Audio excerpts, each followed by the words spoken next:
Post office योजना मासिक मात्र 10,000 टंका जमा करंतु 5 वर्ष मध्य 7 लाख टंका अधिक पातु एक सुरक्षित संचय विकल्प यदि आपण चाहते तो पोस्ट ऑफिस आरडी 6.7% शुद्ध एवं भविष्य आर्थिक सुरक्षा प्रदान करे।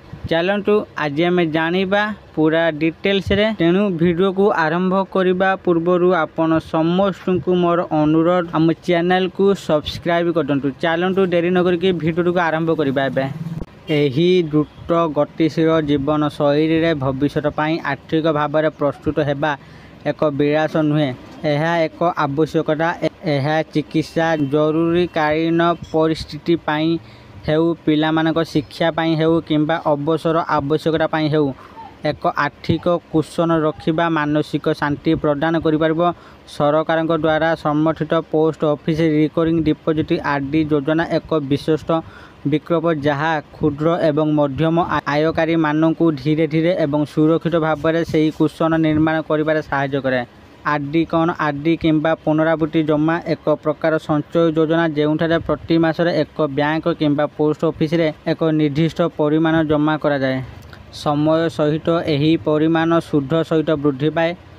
परिपक्वतार एककालीन परिमाण प्रदान करे। पोस्ट ऑफिस आरडी एक सरकारी ग्यारंटी अधीन रे कार्य करुथिबारु एहाकु उपलब्ध सबुठारु सुरक्षित आर्थिक उपकरण मध्यरु गोटिए करिथाए। यह विशेषकर छोट व्यवसाय आरंभ करुथिबा लोकंक पाई उपयुक्त, कारण जमा प्रति मासर मात्र 100 टंका आरंभ हो पारे।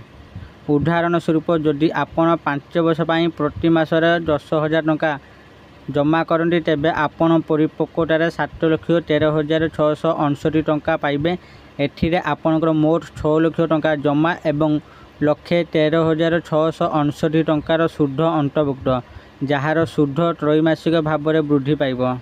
जुलाई रु सेप्टेम्बर 2025 पर्यंत त्रैमासिक पाई पोस्ट ऑफिस आरडी पाई शुद्ध हार वार्षिक 6.7% त्रैमासिक भाव में वृद्धि पाई। यही हार प्रति 3 मासर थरे सरकार द्वारा समीक्षा एवं संशोधन करा जाए, जहाँ अन्यान्य संचय विकल्प सहित प्रतियोगिता मूलकता सुनिश्चित करे।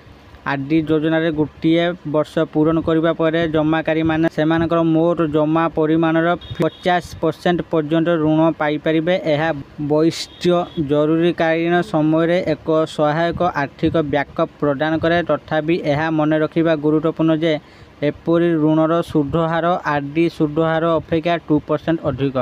यही योजनार किए लाभ पाइपर? यही योजना विशेष भाव में वेतनभोगी कर्मचारी, छोट व्यवसाय एवं मजूरिया मानक पाई लाभदायक, जो माने नियमित भाव में सेमानक आयर एक अंश संचय करने को चाहती।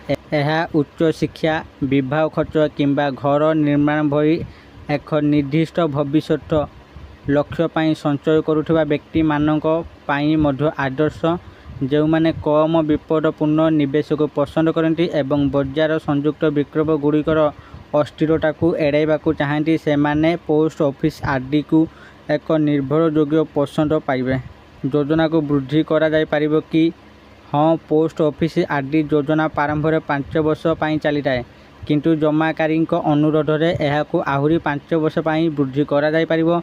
एहाकु बड़ आर्थिक योजना किंबा अवसर पांठी पाई उपयुक्त एक दीर्घकालीन संचय उपकरण करिथाए। किपरि एक अकाउंट खोलिबे? एक आरडी अकाउंट खोलिबा पाई आपन को आधार, पान कार्ड एवं एक पासपोर्ट आकार फोटो आवश्यक हेबो। मासर थरे निश्चित भाव में जमा करने को पड़िबो। निर्धारित जमा हजिगले जोरिमाना देबाको पड़िबो, तेणु स्थिरता गुरुत्वपूर्ण। सौभाग्यवशतः यही योजना को ऑनलाइन रे सहजरे परिचालन करा जाय पारिबो, जहाँ डिजिटल ज्ञानी व्यवहारकारी सुविधाजनक करिथाए। पोस्ट ऑफिस आरडी योजना सरकारी सहायता तार सुरक्षा प्रदान करने सहित शृंखलित संचय को उत्साहित करे। यह केवल नियमित संचयर अभ्यास को पोषण करे नहीं, बरं कौनसी बजार विपद बिना भल रिटर्न मध्य सुनिश्चित करे। आपण आपन पिलार शिक्षा, विवाह खर्च, घर निर्माण किंबा आपण अवसर पाई योजना करुछंती कि नहीं, यही योजना आपण लक्ष्य हासिल करने पाई एक निर्भरयोग्य पथ प्रदान करे। आपण माने भी जदि निज संचयर एक अंश संचय करने को चाहते तेबे पोस्ट ऑफिस यही आरडी योजन आकाउंट खोलिकी आपणकर संचयर एक अंश संचय करी रखंतु। यह भविष्य में आपणकर जरूरीकालीन परिस्थिति उपकरण आसिप। आशा करुँच आपण मानकु एई भिडियोटी निश्चित भाव में भल लगी। जदि आपण मानकु एई भिडियोटी भल लगी थाए दयाकोरी एई भिडियो को लाइक शेयर और कमेंट करंतु। आउ एमितिका भिडियो देखिबा पई चाहुंतिले आम चैनल को एबे ही सब्सक्राइब करंतु। धन्यवाद।